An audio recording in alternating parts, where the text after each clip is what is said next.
तैसे भागवत में एकादश स्कंद में तितिक्ष ब्राह्मण का देखो, गृहस्थी में रहते थे, लड़के बच्चे थे, खूब धन कमाया और बड़े ही कंजूस स्वभाव के थे, न परिवार को भोगने देते थे न स्वयं भोगते थे।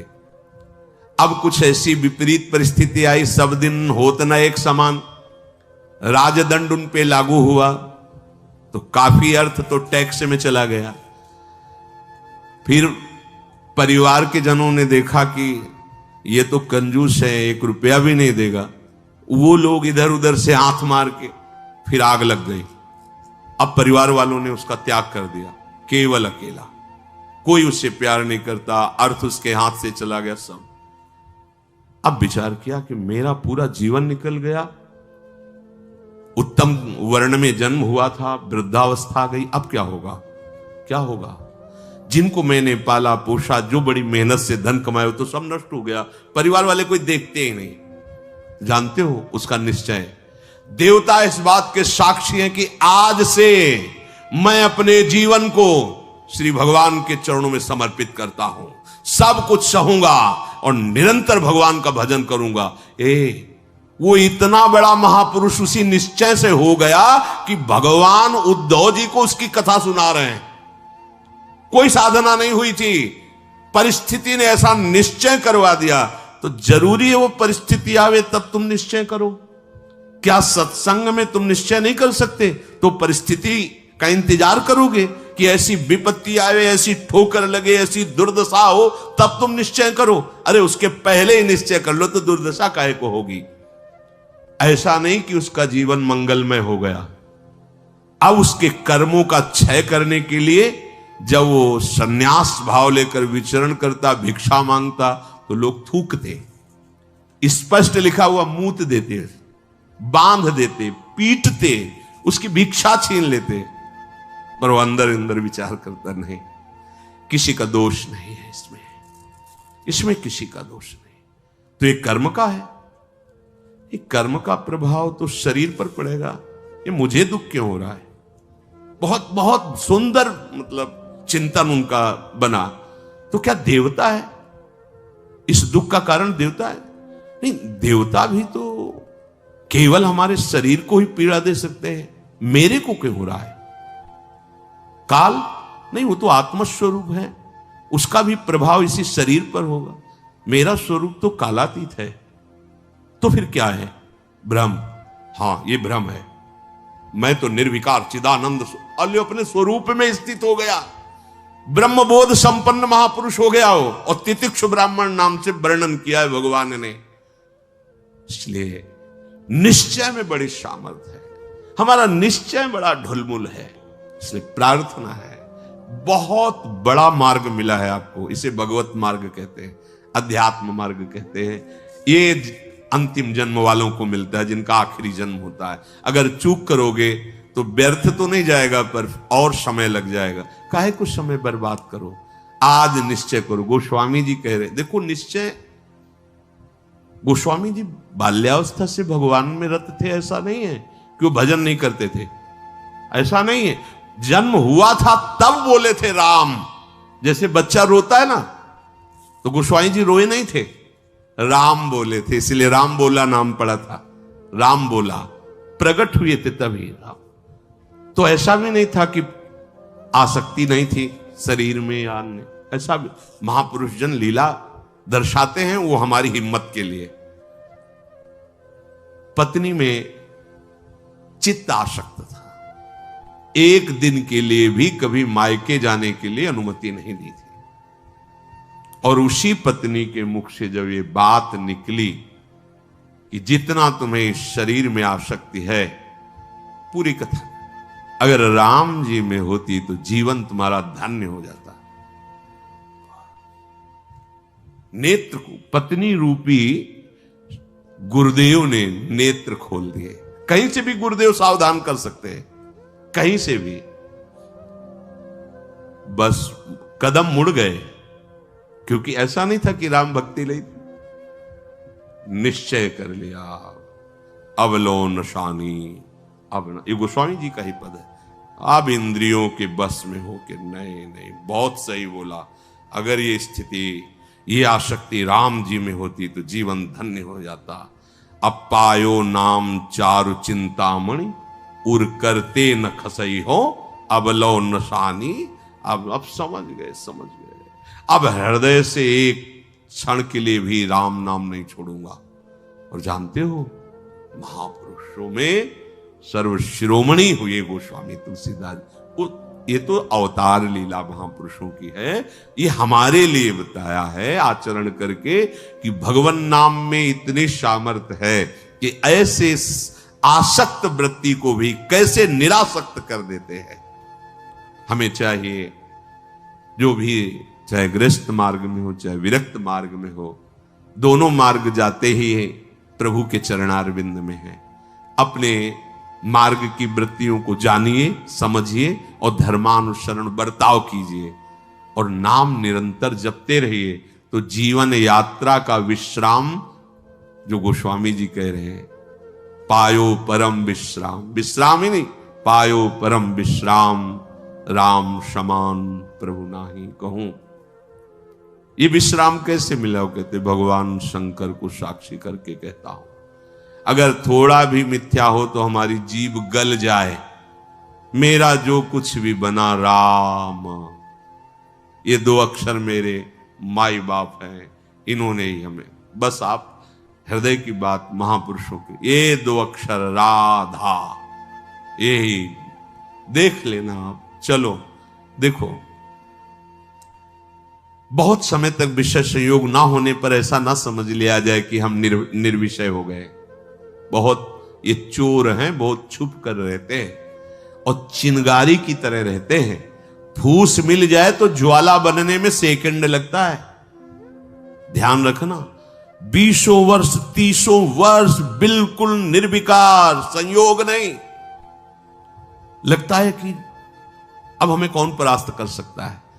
चिंगारी है, फूस मिला ज्वाला बन जाएगी, जिसे नारद जी ने कहा तरंगवत, और संयोग बना तो समुद्रवत, डूब जाओगे, निकलना मुश्किल हो जाएगा। जब तक भगवत साक्षात्कार ना हो जाए, जब तक आपको अपने शरीर का अहम स्मरण करता भोक्ता भाव है, तो ईमानदारी से सावधानी पूर्वक अपने धर्म का पालन करते हुए प्रिया प्रीतम का निरंतर स्मरण, यही हमारे जीवन का परम लक्ष्य होगा। इसी से हमें परमानंद की प्राप्ति होगी। जिस समय हम ये सोचते हैं कि अब हमें कोई भी धर्म विरुद्ध आचरण में, एक आनंद की वृत्ति आती है। देखना और जिस समय हम सोचते हैं गलत ढंग से विषय सेवन, उसी समय जलन पैदा हो जाती है। जिसके सोचने में जलन पैदा होगी, उसका परिणाम क्या होगा? क्या होगा आप विचार करो। जिसके सोचने में हमारे जलन हो रही, तो उसका परिणाम तो ज्वाला होगा। धर्म से चलो। चक्रवर्ती सम्राट महाराज अम्बरीश जी चक्रवर्ती सम्राट होते हुए भक्तों के शिरोमणि हुए। आप क्या भगवत आनंद प्राप्त नहीं कर सकते गृहस्थ में रहकर? ये उद्दंड लोगों की बातें नहीं सुननी चाहिए। जैसे आप, अरे ये तो बाबा जियों के लिए है, सन्यासियों के लिए, हमारे लिए थोड़ी नहीं। भाई, मनुष्य जन्म सबको भगवत प्राप्ति के लिए, भगवदानंद में। देखो, आपके अच्छे आचरण हो, आप जितेंद्री हो, आप नाम जप कर रहे हो, आप कोई नशा नहीं करते, सबकी सेवा का भाव है, तो राम राज्य नहीं हो गया? सब आनंदित रहेंगे, सब प्रसन्न रहेंगे, सबका हृदय सत्य और धर्म से युक्त रहेगा। यही तो आनंद का स्वरूप है। जब आप शास्त्र और सत्संग स्वीकार नहीं करते, तो आपके अंदर आसुरी वृत्ति बढ़ती, राक्षसी वृत्ति, और फिर देखो अपने को दुखी, अपने परिवार को दुखी, अपने नगर को दुखी, अपने देश को कलंकित, क्या क्या नहीं करवा देती है राक्षसी बुद्धि। इसलिए भाई, ये सत्संग, गृहस्थ, विरक्त, जो भी जहां भी है, सबके मंगल के लिए वहीं रहो, वहीं रहो, प्रभु के होके रहो। दूसरों को दुख पहुंचाने वाली बात, चेष्टा मन में भी मत लाओ। सबको सुख पहुंचाओ, नाम जप करो, सबका मंगल हो जाएगा। देखो, हम सब तरंगे हैं, समुद्र में ही उछल रहे हैं, हमारा अस्तित्व नहीं है, तरंगों का अस्तित्व नहीं है। ऐसे ही हम भगवत स्वरूप हैं, प्रभु रूपी अगाध समुद्र में हम तरंगे की तरह है, हमारी कोई सत्ता नहीं है। ये जो सोच रहे हो ना, सत्ता नहीं, सत्ता उन्हीं की है, उन्हीं की है। अभी आप समझ नहीं पा रहे। तरंग है क्या? समुद्र ही तो है। वायु विकार खत्म हुआ, समुद्र ही था, समुद्र ही है, बीच में तरंगे। ये सब तरंगे हैं। मन की तरंगे मिटा दो, फिर देख लो आप क्या हो, भगवत स्वरूप परम आनंद में। अब चाहे सृष्टि में रहो, चाहे धाम में जाओ, कोई फर्क नहीं पड़ता। व्यवहार में भी रहते हुए परमानंद, शरीर छूटे तो प्रभु में परमानंद। उसी के लिए तो हम प्रयास करें, जितनी चेष्टाएं कर रहे हैं सुख के लिए ही तो कर रहे हैं। हे भाई, आप कोई भी हो, गृहस्थ हो, विरक्त हो, कोई भी हो, धर्म से चलो, नाम जप करो, सबकी सेवा की भावना अंदर रखो, तो मनुष्य जीवन का लाभ मिल जाएगा। ये उद्दंडता पूर्वक तर्क वृत्ति रखोगे तो अभी सौभाग्य मिल रहा है सुनने का। धीरे धीरे समय ऐसा आ जाएगा, आपको शत वार्ता सुनने को नहीं मिलेगी। देख लेना, सत वार्ता जिसके श्रवण मात्र से हमारे हृदय में आनंद का स्फुरण हो और हम उस आनंद के बल से निर्विषय हो जाएं, वो वार्ता सुनने को नहीं मिलेगी। फिर और समय आएगा, धर्म सुने नहीं काना, कलिकाल बिहाल की मनुजा, नहीं माने को अनुजा तनुजा। सब होश में अभी समय है, तर्क वितर्क छोड़ो। जैसा शास्त्र सदगुरुदेव संत जन कह रहे वैसी बात मान लो, निहाल हो जाओगे, परमानंद में मगन हो जाओगे। ये हम बुद्धि की बात नहीं कहते कि तर्क वितर्क आप करें। तर्क, सत्संग तर्क नष्ट करने के लिए होता है। हृदय में देखो, बहादुरी जबान से कहने की नहीं है, ये हृदय की बात है। ये यहां युद्ध होता है, पता नहीं क्यों बनी हुई है। वेद विद्या पढ़त, कर्म धर्मन करत, जलप तन कलप की अवधियानी, चारुगत छाण संसार भटकत भ्रमत, आस की पास नहीं तोरी जानी। स्पष्ट वर्णन है, इसका मनन हुआ है गुरु कृपा से, तब हम आपको कह रहे हैं, मनों का निरीक्षण करके। आस की पास नहीं तोरी जानी, सकल स्वार्थ करत, क्योंकि आस की पास नहीं तोरी जानी तो सकल स्वार्थ करत, रहत जन्मत मरत, दुख और सुख के होत मानी। अरे छाड़ जंजार कैसे न निश्चय धरत, एक किन लमत हरिवंश बानी। क्यों निश्चय नहीं करते, उस आस की पास को क्यों नहीं तोड़ देते? वैराग्य मार्ग का पथिक हूं या भगवत मार्ग का पथिक हूं, प्राण त्याग सकता हूं पर एक कदम अधर्म भूल न दे कुमारक नहीं। ऐ मन अब नहीं, अब नहीं, शरीर नष्ट कर दूंगा पर धर्म नहीं नष्ट करूंगा। भगवत मार्ग, ये आस की पास बड़े दुलार से रखे हुए हैं। कभी तो, अभी नहीं नहीं, कभी तो, ये क्यों रखे हुए हो? यही तुम्हें भगवदानंद की अनुभूति वर्तमान में नहीं करने दे रही। यही आस की पास। अभी निश्चय करो जिस मार्ग में चले हो, नहीं नहीं नहीं, अभी शुद्ध ज्ञान स्फूर्ति होने लगेगी। ये सब यहां की देखी हुई बातें कह रहे हैं आपको। बच्चापन से इस मार्ग में है तो यहां देखी हुई बातें कर रहे हैं। बहुत वैराग्य में जीवन, एकांतिक जीवन, फिर भी आशा। पूछो उससे किसकी आशा, क्यों, क्या चाहिए? उत्तर नहीं मिल रहा। चाहिए ये भोग? नहीं, देखना भी नहीं, तो आशा क्यों? पता नहीं। आप देखो, अंदर से देखो, जब यहां की बात कही जाएगी ना तो सबके यहां की बात होगी। ये अलग से नहीं रचा, उसी मशीनरी से बनाया गया जिससे सब निकले हुए हैं, सब मशीनरी। इसीलिए कि ये तो हमारे मन की बात कह रहे हैं, वो तुम्हारे मन की बात नहीं कर रहे, संपूर्ण सृष्टि की बात कर रहे हैं। क्योंकि जिससे मन रचा गया है, जिससे शरीर रचा गया है, वो वही एक ही डिपार्टमेंट है, वहीं से रचा गया है। यही हमें भगवदानंद की प्राप्ति नहीं कराने देती। बहुत धैर्य पूर्वक सुनना है और समझना है। ये हम अपने मन की बात कहते हैं, इसको पढ़ा है, इसको देखा है, इसको समझा है। वैराग्य में जीवन है, इतना भी कहीं गुंजाइश नहीं है। फिर भी आशा है, पूछा जाए इसको भोगों के लिए तो ना है, फिर भी आशा है। ये क्यों है? यही छाणी जंजार क्यों न निश्चय धरत, निश्चय क्यों नहीं कर रहा तू? तेरे निश्चय की कमी के कारण ये आशा की फांसी बनी हुई है। जब तक ये आशा की फांसी बनी रहेगी तब तक तुझे परमार्थ वस्तु का स्फुरण नहीं होगा। पक्की बात है। ये जो शुद्ध ज्ञान है स्फुरित ही नहीं होता, कामना से ढका रहता है। जैसे कोहरे की ताकत नहीं कि सूर्य को ढक ले, पर मेरे नेत्रों के ढकने के कारण लगता है सूर्य ढक गया।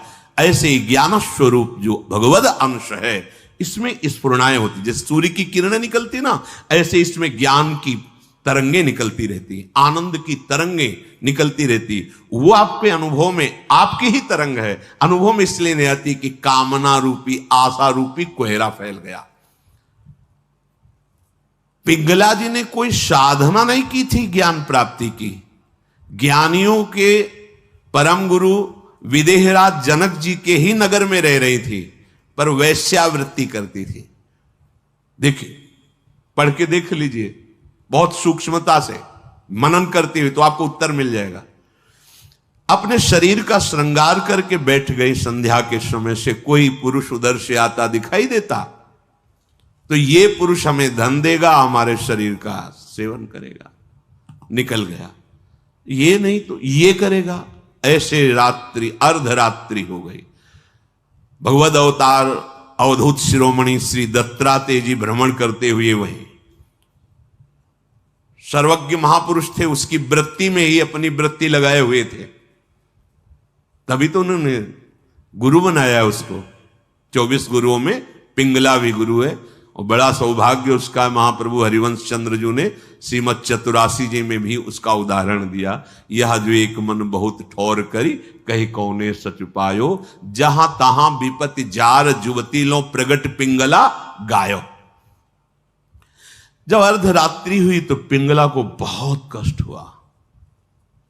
हाय, इस शरीर को बेच करके सुखी होना चाहती है, कितनी अज्ञान वृत्ति। आज से मैं निश्चय करती हूं, जो सेवक जी कह रहे हैं, छाण जंजार क्यों न निश्चय धरत, एक किन रमत हरिवंश बानी। ये तुम क्यों आशा की फांसी में लटके हुए हो? कभी तो क्यों ऐसा रखे हुए हो? इसे तोड़ो, नष्ट करो, अभी प्राण निकल जाए पर जीवन में कभी कुमार्ग में कदम नहीं रखेंगे। पिंगला जी ने निश्चय किया, आज के बाद मैं कभी भी किसी पुरुष का संयोग नहीं करूंगी, किसी को नहीं देखूंगी। अपने हृदय में विराजमान सबके हृदय बिहारी भगवान का वर्ण करती हूं और मन वचन कर्म से उनकी आराधना कर। उसी समय इतनी पवित्र हो गई, वो महापुरुष बन गई कि भगवान दत्तात्रेय जी ने 24 गुरुओं में उसको रख लिया, एक गुरु पिंगला जी को बनाया। क्या साधना की थी? विरति हो गई अपनी वृत्ति से और निश्चय दृढ़ कर लिया, और फिर कभी फिसली नहीं। तो बड़े बड़े आचार्य कोटि के महापुरुषों ने निष्ठा के लिए उसका उदाहरण दिया। जहां ता विपत्ति जार जुबती लो प्रगट पिंगला गायो, आशा ही परमम दुखम नैरास्यम परमम सुखम। आज के बाद कभी नहीं, मर जाऊंगा कभी नहीं। अभी अभी भगवदानंद स्फूर्त होने लगे, अभी ज्ञान विज्ञान स्फूर्त होने लगेगा। हिम्मत नहीं पड़ रही इस बात